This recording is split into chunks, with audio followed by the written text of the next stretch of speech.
Voy a pasar directamente la palabra a mis compañeros de la organización de la coordinación científica y técnica de la jornada para las conclusiones. Directamente paso la palabra a Gregorio Gómez. Muy bien, muchas gracias, Carlos. Estamos ya en el momento final y, bueno, ya sabemos que normalmente a estas horas ya quedamos poquitos, ¿no? Pero, sobre todo, bueno, yo me voy a limitar a los agradecimientos. Es Jesús el que va a hacer la explicación un poquito más a fondo de todo lo que se ha trabajado y de las conclusiones y la previsión para el próximo año. Y, como digo, sobre todo quiero daros las gracias por vuestra participación. La verdad es que estas jornadas han sido un verdadero reto. Tuvimos muchas dudas en la organización, como Carlos sabe y Jesús también, ¿no? Y había días que nos desmoralizábamos y decíamos, no va a poder ser, ¿no? Al final han sido, yo creo que además, desde mi punto de vista, han sido un éxito. Estábamos mirando, por ejemplo, participación en talleres. ¿Se oye bien? Mejor.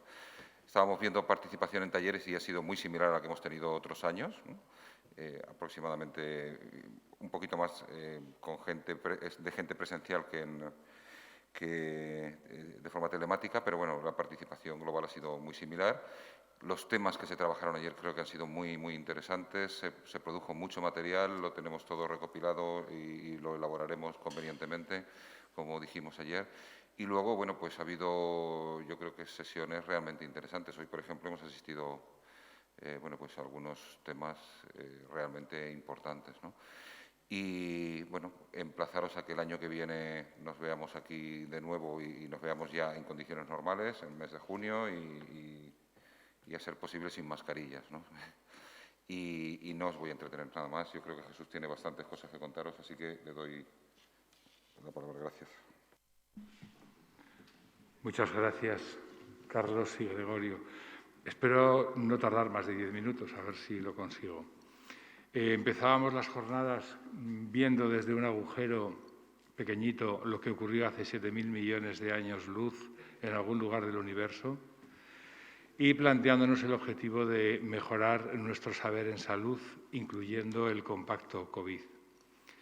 Esto es una de las sesiones, ya sabéis que se trabaja en todos los lugares, mañana, tarde y noche. Forma parte del estilo de la jornada compartir algunas de las imágenes de lo que estamos haciendo.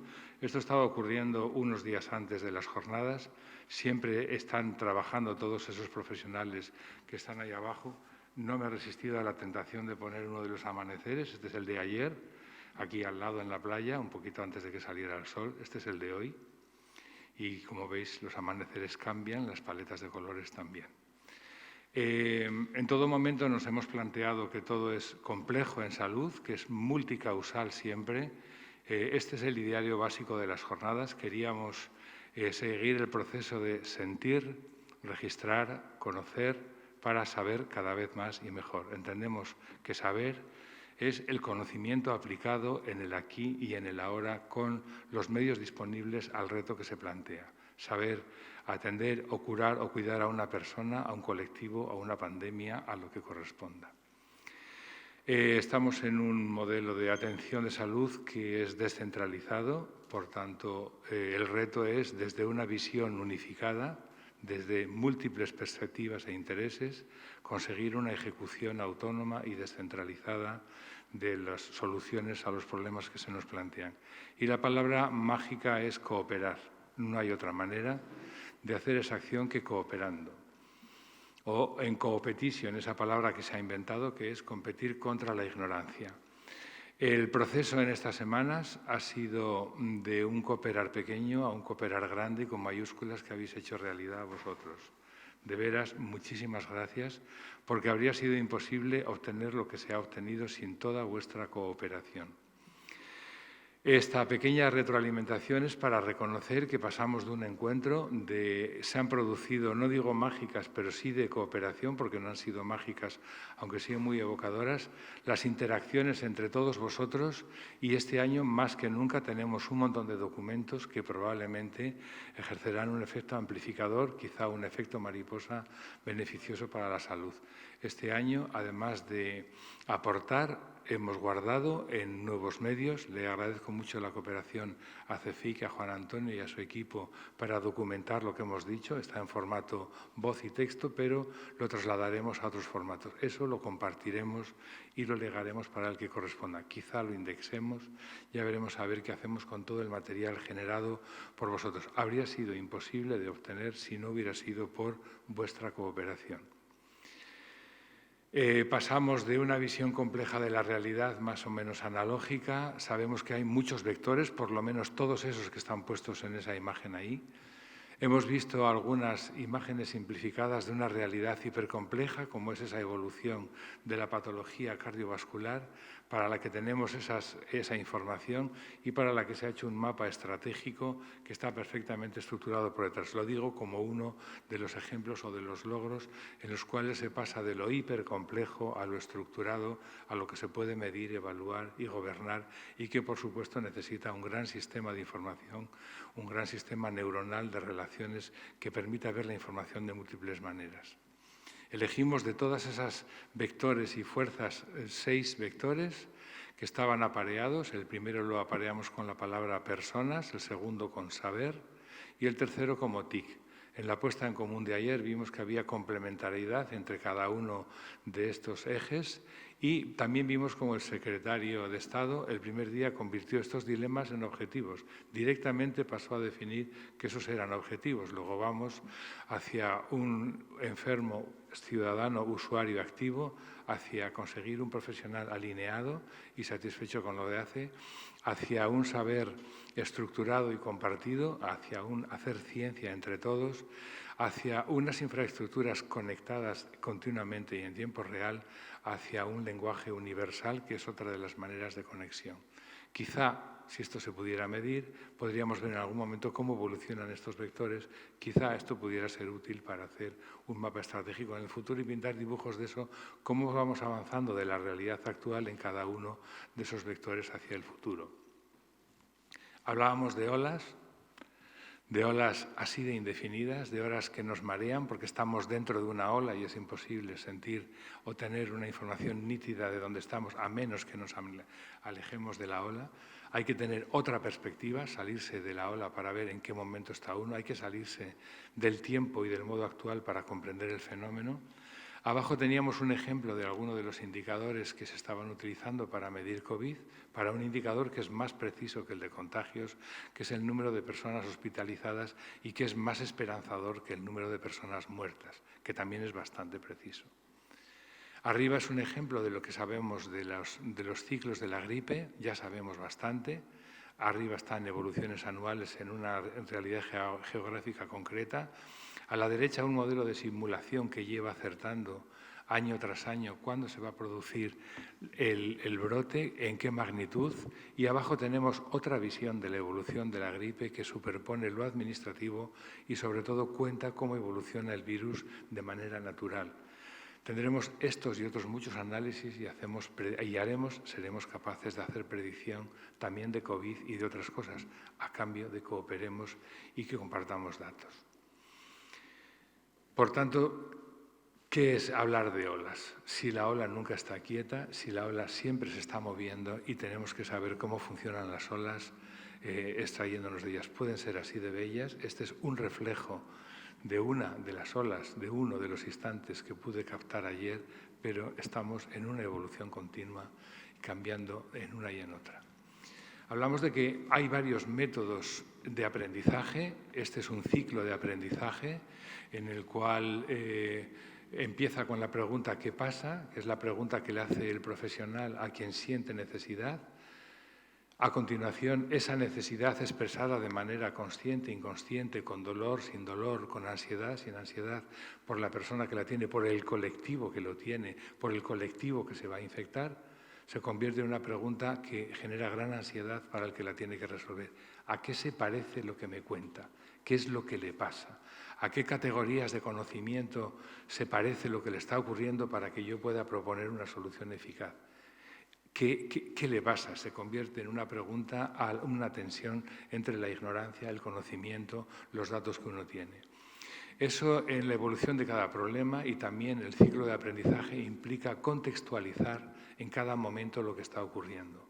Contextualizarlo desde muchos puntos de vista, no me voy a extender, porque en la medida en la que vamos aprendiendo y compartiendo y generando ciencia, podemos abordar las decisiones de otra manera. Ese ciclo de decisión que pongo ahora lo vemos mejor rápidamente con esta animación. Podría ocurrir que en este momento, para el qué le pasa, el profesional sanitario, el gestor, el político, el gobernante, según el problema de que estemos hablando, diga, pues bueno, para la situación que tenemos hay alternativas A, B y C. Todas tienen ventajas e inconvenientes, parece que la B es la menos mala. A partir de ahí, si no ha cambiado el conocimiento, normalmente se tiende a aceptar la B, salvo las preferencias individuales del sujeto de los grupos de presión que opte por una o por otra. Pero si incorporamos nuevo conocimiento, nuevas infraestructuras, equipamiento, expertos, la pregunta a lo mejor se termina resolviendo de otra manera, porque lo que antes era la hipótesis más plausible, en nuestra experiencia, según los resultados recogidos, resulta que ahora, con la aparición de nueva tecnología, conocimiento y con habiendo compartido datos, lo que antes estaba bien, ahora está menos bien y empieza a aparecer una cuarta opción cada vez más prometedora, que a lo mejor es la que elegimos en el futuro. Mejorar la estructura del conocimiento, mejorar la ciencia, a fuerza de retroalimentaciones continuas, nos da una idea de lo que podemos hacer entre todos, compartiendo conocimiento, compartiendo datos cada vez más precisos. Mientras estaba preparando este resumen, como utilizamos de vez en cuando el WhatsApp, pues Carlos me pasa esta presentación que proviene de esa fuente y que la explica él mejor. Bueno, es una fuente de la OCDE, es un informe de la OCDE de abril sobre Using Artificial Intelligence to Help Combat COVID-19. Es un informe de cómo la OCDE destaca que la inteligencia artificial debe ser una herramienta fundamental de combate contra la pandemia. Y lo más interesante, veo yo, que estructura, incluso más son los ejes, casi que los cuadros de dentro, donde se explican experiencias concretas que se están dando en algunos países de la OCDE respecto a cómo usarla, ¿no? Entonces, el eje vertical primero habla de cómo acelerar la investigación y en esa aceleración pues pasa desde lo que es la recuperación, incluso de la recuperación económica, se refiere el concepto de reconstrucción, pasa a la respuesta a la pandemia, a la prevención y a la detección. Dentro de estos dos, de esta clasificación de lo que es la aceleración de la investigación, pues ya entra en casillas donde habla en el ámbito de la reconstrucción, pues cómo se está usando inteligencia artificial en la monitorización de la recuperación de la actividad económica utilizando satélites, tecnologías GPS, redes sociales, etcétera. O ya respecto a la respuesta a la pandemia, cómo utilizar robots, para desarrollar tareas dentro de hospitales para evitar o hacer herramientas de triaje virtual, chatbots para atención de pacientes. En prevención, y esto es bastante desarrollado, de hecho yo he trabajado en algún caso de este tipo, de cómo hacer cálculos de probabilidad de infección, en seguimiento ya de pacientes contagiados en tiempo real, la trazabilidad de contacto tan relevante en la aplicación Radar COVID, etcétera. Y nada más. El documento es público y lo podéis acceder y buscando en Google simplemente OCDE, bueno, OECD en inglés y Artificial Intelligence, COVID-19, pues se encuentra fácilmente. Nada más. Muchas gracias, Carlos, por la aportación y también como testimonio de que el conocimiento va a una gran velocidad en el mundo si se comparte. En la encuesta previa, en la entrevista semiestructurada que hicimos, os preguntamos por unas líneas de acción, todas las considerabais prioritarias menos una, quedarse quieto, quedar con los planes que uno tenía antes de COVID. Esas líneas se parecen bastante a las líneas de acción que han planteado hace un momentito en Ametic. Quiero decir que esta reflexión conceptual hay veces en que acaba en una hoja de cálculo presupuestada y convertida en proyectos y en acciones. Lo que pone a la derecha es el esquema de las preguntas que hicimos en la entrevista semiestructurada y probablemente lo compartiremos en sucesivas encuestas o preguntas. Quizá nos dé en algún momento por volver a pasaros un Google Forms o una encuesta por Teams para ver en poco rato y para pulsar en los que por aquí habéis estado y en la red de contactos que entre todos establezcamos a ver cómo podemos avanzar. A veces una pregunta corta puede hacer. Seguimos teniendo una gran dificultad para procesar las preguntas abiertas, porque aunque hemos visto potentísimas herramientas de lenguaje no estructurado, una pregunta abierta puede generar enormes poesías, una gran riqueza. Falta mucho para digitalizar la capacidad que tiene el ser humano de, en pocas palabras, decir muchas cosas y evocar muchas soluciones.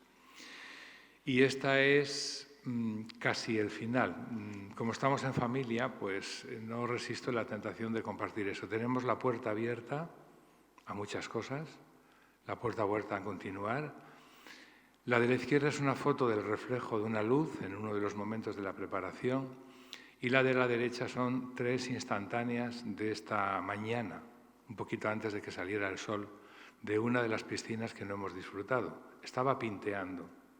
Y también veis que hay reflejos, para recordar que nosotros casi siempre percibimos la realidad a través de reflejos, de efectos, incluso con distintas longitudes de onda, que en este caso me lo puso a huevo la iluminación. Y esto es un WhatsApp que quería compartir con vosotros, que a mí cada vez me sugiere más cosas. Es uno que me ha llegado en estos días. Un padre joven le dice a su hija: María, no lleves tú la sopa, que no quiero que te quemes.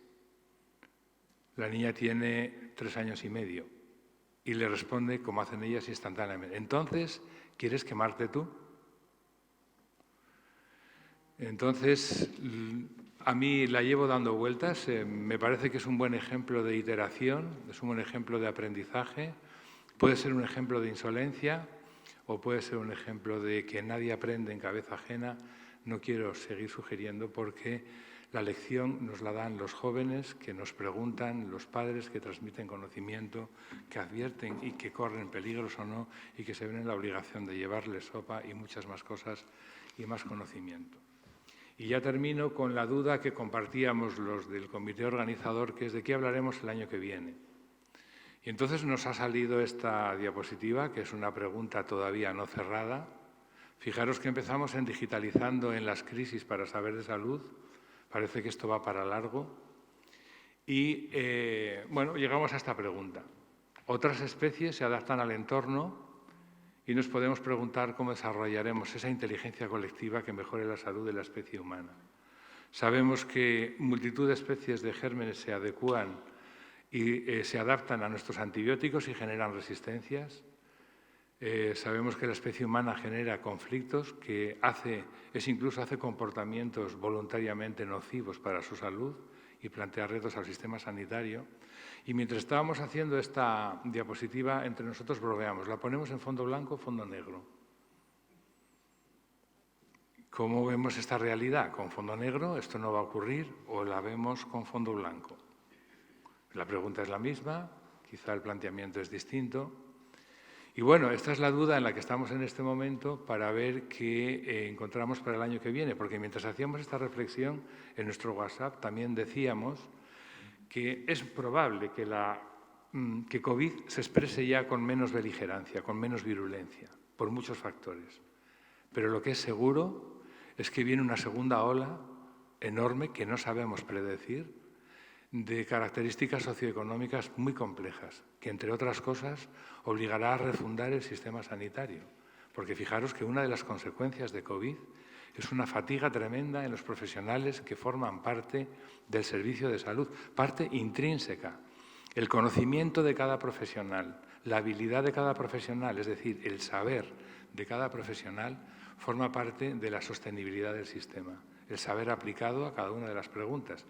El sistema era robusto, está frágil, es un sistema, el nuestro, solidario, integrado en un sistema macroeconómico y parece que también se nos va a cambiar el escenario. Dejo la pregunta en fondo blanco porque ahí estamos en este estado de ánimo porque sigue habiendo niños que necesitan y que comerán sopa y que nos siguen haciendo reír e ilusionarnos, y ahí estamos. No sabemos cuál será el lema de las próximas jornadas y queda abierto el concurso de ideas para que nos digáis por múltiples canales cuál debe ser el título de las próximas jornadas. Muchas gracias a todos vosotros por esta cooperación, por esta interacción que no la quiero llamar mágica porque ha sido profundamente real, muy evocadora y con capacidad de amplificación. Gracias de verdad a todos vosotros.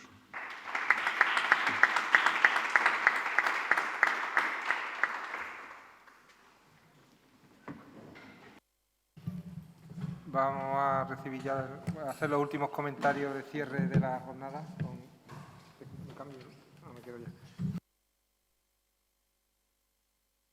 Pues muy rápidamente, porque agradeceros la presencia virtual a los que todavía estáis y sobre todo la física a los que todavía estáis, que además, curiosamente, tengo que decir que puede ser que incluso sea superior a otros finales de jornada de cierre así a última hora, cuando ha habido una presencia de unos 200 asistentes. Solo quería daros unos pequeños datos que tengo aquí, perdón, de la asistencia, a ver si lo abro, aquí, de la asistencia. Teníamos registrados 175 asistentes, de los cuales 121 virtuales y presenciales 54. Finalmente, asistentes presenciales reales ha habido 48 personas y de datos, por ejemplo, virtuales, por algunos datos del lunes, que llegaba a haber 111 visitas y el martes ayer 61. Los datos de hoy todavía no los tenemos. Como ya ha dicho Gregorio, la asistencia ha sido similar a otros años en la suma de virtuales y reales en los talleres, una media de 15 personas.